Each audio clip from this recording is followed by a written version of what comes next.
Bem-vindo a mais uma aula do Panorama do Antigo Testamento. E nós estamos ainda no mês de março, estamos trabalhando o livro de Gênesis, mas agora já estamos entrando na parte que vai trabalhar sobre Noé. Então, vamos iniciar a aula propriamente dito.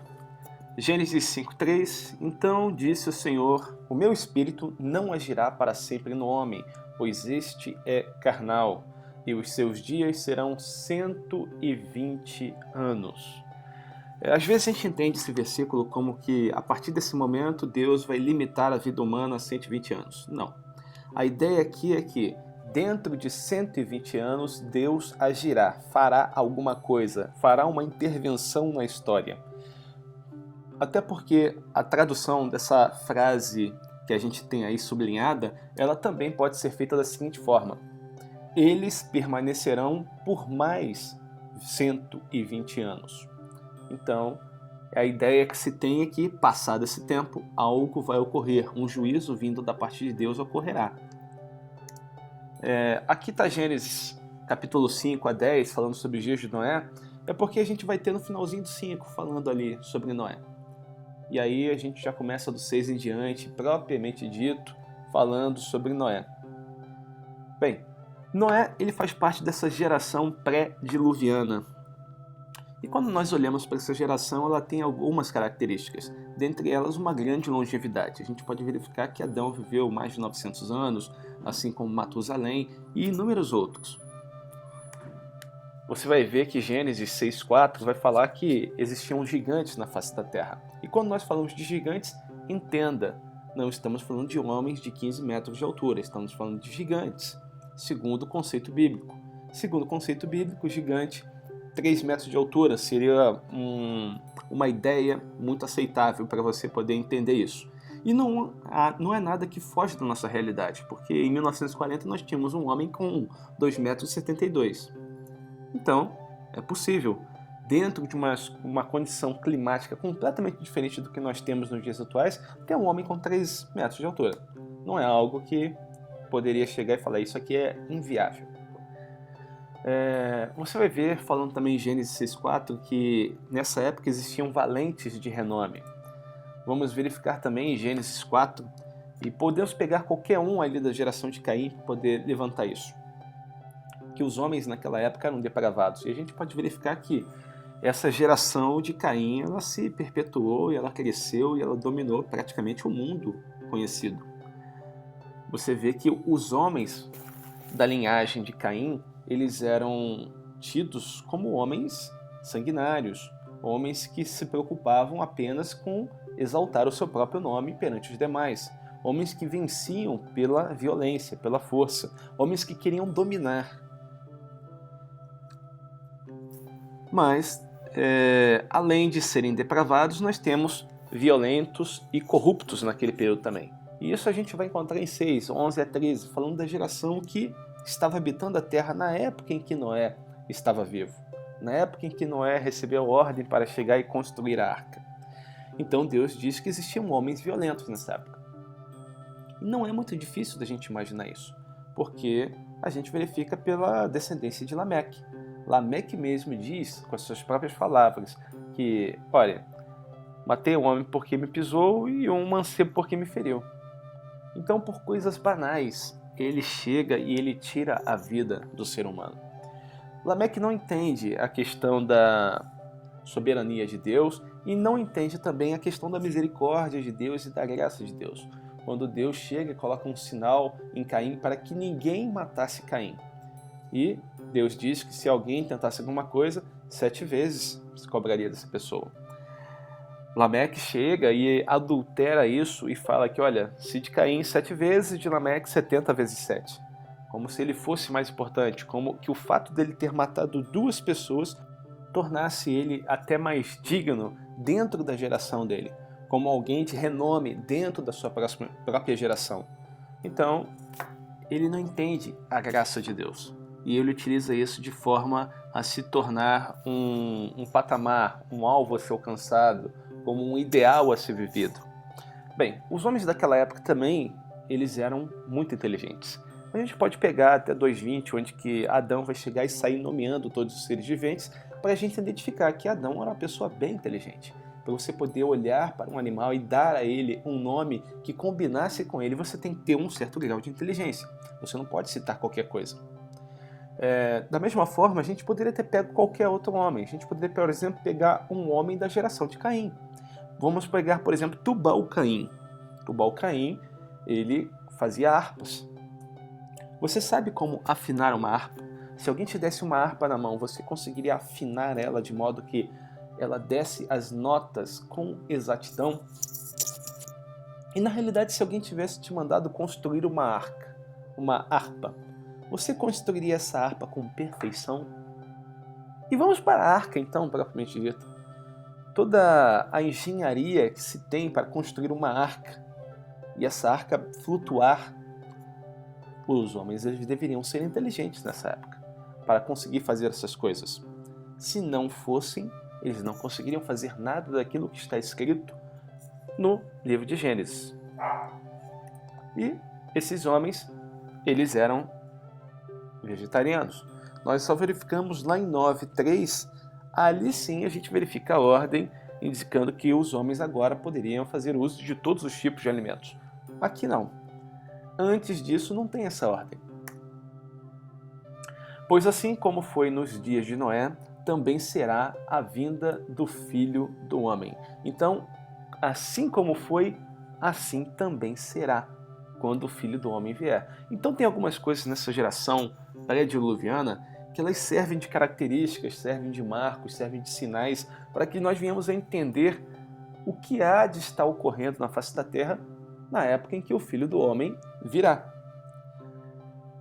Bem, o próprio texto lá em Mateus vai dizer que aquela geração era uma geração que ela comia, ela bebia, ela casava-se e dava-se em casamento.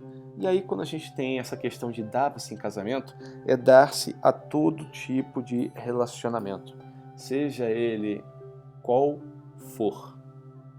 E até o dia em que Noé entrou na arca, e não perceberam, senão quando veio o dilúvio e os levou a todos. Assim será também a vinda do Filho do Homem. Então o texto está bem claro, não precisa de muita coisa para a gente trabalhar ele. Ele está dizendo que, da mesma forma que veio o juízo aos viventes naquela época, o juízo virá novamente. E por mais que se tenha alguém pregando e falando acerca da justiça e do juízo de Deus, o juízo ocorrerá, porque as pessoas não estarão propensas a dar os seus ouvidos àqueles que estão alertando. É o que o texto está dizendo, até o dia em que Noé entrou na arca. E não o perceberam, senão quando veio o dilúvio e os levou a todos. Assim também será a vinda do Filho do Homem. A gente verifica que existem inúmeros autores bíblicos e eles vão citar Noé. Isaías vai citar as águas de Noé. Ezequiel vai citar por 2 vezes dentro do texto que se Noé tivesse vivo, na época em que Ezequiel estava pregando, ele só teria capacidade de salvar a sua própria vida e não a de seus filhos e nem qualquer outro ser a mais. Mas Pedro fala alguma coisa muito instigante sobre Noé.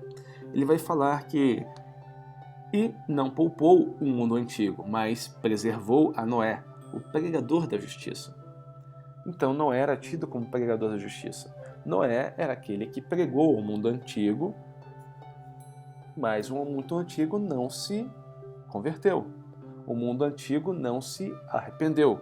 Mas Noé pregou ao mundo antigo. É o que Pedro fala. Ele diz isso claramente. Pregador da justiça. Ora, se Noé pregou ao mundo antigo e essas pessoas não se arrependeram, e assim está dizendo que assim como foi na época de Noé, assim também será na vinda do Filho do Homem, então nós temos que imaginar que alguma coisa muito similar vai acontecer. O livro de Hebreus, por exemplo, vai falar que pela fé Noé é divinamente instruído acerca de acontecimentos que ainda não se viam, sendo temente a Deus, aparelhou uma arca para a salvação da sua casa, pela qual condenou o mundo antigo, e se tornou herdeiro da justiça que vem da fé. Bem, antes de mais nada, logo que a gente inicia o capítulo 6, Deus vai chegar, olhar para o mundo e verificar que o mundo está numa situação deplorável, mas ao mesmo tempo, Deus olha para Noé e Noé achou graça diante do Senhor. Eis a história de Noé. Noé era homem justo e íntegro entre os seus contemporâneos. E Noé andava com Deus. Qual outro homem que nós temos nessa época que também andava com Deus? Sim, Enoque. Enoque também andava com Deus. É um nome muito importante para a gente poder estudar e trabalhar as coisas que são ditas acerca de Enoque. Mas uma coisa que você tem que ter em mente é que quando nós estamos falando dos dias de Noé, nós temos que ter em mente que existiam duas descendências naquela época. Existia a descendência de Adão segundo Sete e a descendência de Adão segundo Caim. Essas duas gerações elas habitavam a Terra. Muito provavelmente em proporções nada iguais. Era muito provável que a descendência de Caim ela ocupasse a maior parte do mundo conhecido da época. Bem, então disse Deus a Noé: resolvi dar cabo de toda a carne, porque a terra está cheia de violência dos homens. Eis que os farei perecer juntamente com toda a carne. Isso Deus fala para Noé de 11 a 13. E ele vai citar essas coisas todas. Depois do 14 a 16, Deus vai dar a instrução para Noé construir a arca. Constrói ela com a madeira tal, utilizando as vigas tais, eu quero com tantos compartimentos e por aí vai. Ele vai indicar como é essa construção. Logo do 18 ao 22, Deus vai chegar a estabelecer uma aliança, um pacto, e vai indicar que as pessoas que estiverem dentro da arca serão salvas. Então Deus fala com Noé: Noé, você e sua esposa, os seus filhos e as esposas dos seus filhos e tudo quanto é vivo estarão salvos. Chegarão no novo mundo, logo depois que eu tiver usado o juízo das águas. Mas tem uma coisa que a gente deveria fazer quando a gente olha para esse texto. Por que ninguém reclama? Por que ninguém questiona a decisão de Deus? A resposta mais rápida, bate-pronta que viria na nossa mente é: porque Ele é Deus. É óbvio, não vou responder. Sim, Ele é Deus, nós sabemos disso. Mas pense naquele homem, no homem ali daquele período pré-diluviano e pós-diluviano, bem naquela fase. A gente verificava que Abel e Caim conversavam com Deus. A gente verifica também que Noé andou com Deus. E a gente verifica também que Abraão conversava com Deus. Tanto é que Deus desce e fala: olha, eu vou conversar lá com Abraão. E Deus chega e fala o que vai fazer com Sodoma e Gomorra. E Abraão se assusta. E ele fala: não faça isso, Senhor. Não fará justiça o Senhor de toda a terra? Por acaso há de condenar o ímpio junto com o justo? Abraão questiona, porque aquilo era novidade, ele não entendia, porque aquilo não tinha sido revelado. Então, Abraão tenta interceder pela cidade. Mas, senhores, se tiver 50, 45, 40, 30, 20, 10, Abraão tenta interceder pela cidade porque aquilo era um fato novo. Mas é interessante aqui que Deus chega e fala das dimensões da arca, que vai construir, que vai julgar, que vai fazer, que vai salvar Noé, a esposa, filhos, filhas e tudo quanto vive, e Noé não questiona. Nenhum dos textos indica que qualquer um dos filhos de Noé o questionou acerca daquilo que Deus estava planejando fazer. Bem, um fato desse, destruir toda a civilização conhecida, deveria causar um mínimo de espanto. Noé não se espanta. Isso quer dizer que, muito provavelmente, existe algo que já foi dito anterior a esse versículo e que nós não percebemos. Então, é interessante a gente voltar um pouquinho. Bem, vamos lá então nos dias de Enoque. Enoque viveu 65 anos e gerou a Metusalém. E aí andou Enoque com Deus. E depois que gerou a Metusalém, viveu 300 anos. E teve filhos e filhas, todos os dias de Enoque foram 365 anos. Bem, o texto está dizendo que Enoque, quando ele atingiu a idade de 65 anos, ele gerou a Metusalém. Dando continuidade, o texto faz questão de chegar e informar que Enoque andou com Deus. E quando o texto fala de andar, de caminhar, A gente tem que entender isso como a figura que a gente utiliza é duas pessoas olhando para um mesmo local, caminhando na mesma direção, olhando um mesmo objetivo, rumo ao mesmo propósito. Bem, são pessoas que estão alinhadas com esse tipo de pensamento. Quando nós estamos falando que alguém andou com outra pessoa, você anda com a pessoa à medida que você a conhece, você se relaciona com ela. Então, quando nós temos alguém que nós consideramos o nosso melhor amigo, ele é o nosso melhor amigo porque em determinados assuntos nós temos uma afinidade tamanha, que aquela pessoa, para mim, eu enxergo a mesma verdade, o mesmo objetivo, a mesma meta. Eu compartilho de coisas com aquela pessoa que são comuns. Então, você pode chegar e dizer que você anda com aquela pessoa. Então, na realidade, o texto está dizendo que Enoque tinha um grau de intimidade tão grande com Deus que ele andava com Deus, que ele partilhava dos mesmos propósitos, das mesmas intenções. Não é à toa que nós vamos verificar em Judas, e Judas vai chegar a dizer: quanto a estes foi que também profetizou Enoque, o sétimo depois de Adão, dizendo: eis que veio o Senhor entre tuas santas miríades para exercer juízo contra todos e para fazer convictos todos os ímpios, acerca de todas as obras ímpias que impiamente praticaram e acerca de todas as palavras insolentes que ímpios pecadores proferiram contra ele. Então, nós enxergamos aqui no texto aquilo que está sendo dito a respeito de Enoque. Enoque andou com Deus de tamanha forma que Enoque profetizava. Enoque dizia coisas que se relacionavam a cumprimentos futuros.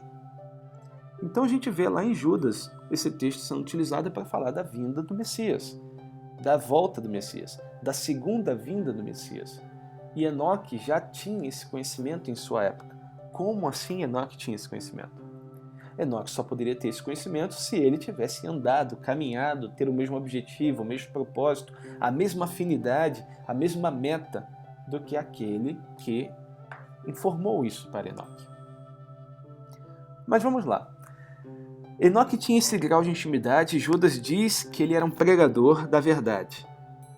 E ele alertava acerca das coisas que aconteceriam no futuro.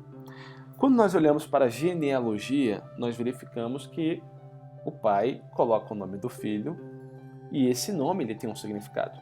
O nome de Matusalém também tem um significado.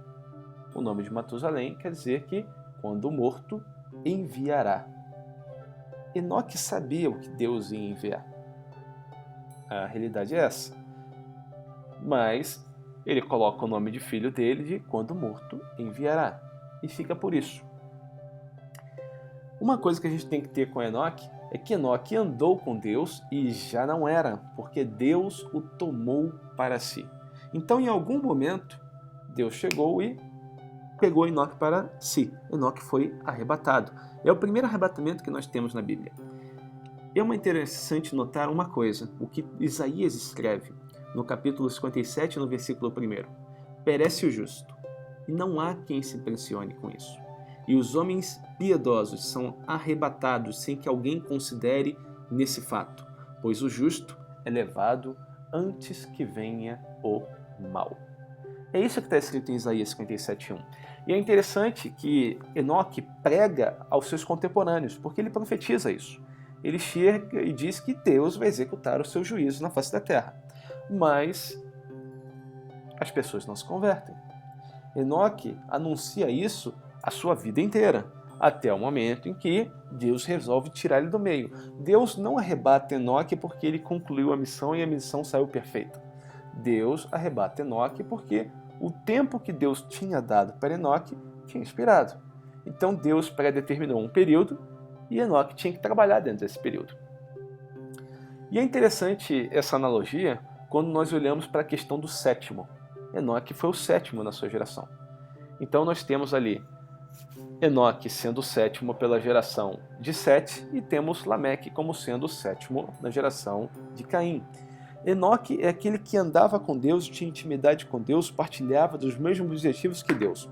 Lameque é aquele que se desvirtuou completamente, que em vez de se redimir e andar agora em retidão com Deus, fez pior do que o seu antecessor, ou dos seus antecessores, já que Caim foi o primeiro daquela geração que matou uma pessoa. Enoque se vangloria porque matou duas, e também por motivo torpe.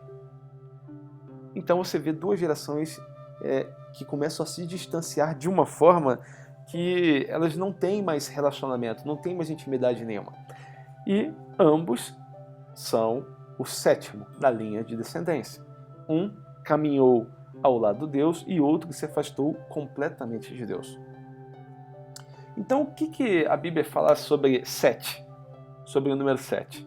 Bem, a gente tem vários entendimentos sobre o número 7, mas um entendimento que talvez você não tenha e que seria interessante você começar a raciocinar sobre essa possibilidade é o número 7 como um ciclo concluído, porque após 7 dias, Deus fez o mundo e descansou. Então dá a ideia de um ciclo concluído. Quando nós olhamos para as 7 igrejas do Apocalipse, nós verificamos também que ao final das 7 igrejas, o ciclo das igrejas vai terminar, porque aí Apocalipse 4, versículo 1, vai chegar a dizer que ele viu uma janela no céu, uma porta aberta, e ele sobe para lá. E ali para de cessar todo e qualquer comentário a respeito de igreja no livro de Apocalipse. Então, quando fala das 7 igrejas, está falando da totalidade das igrejas na face da terra.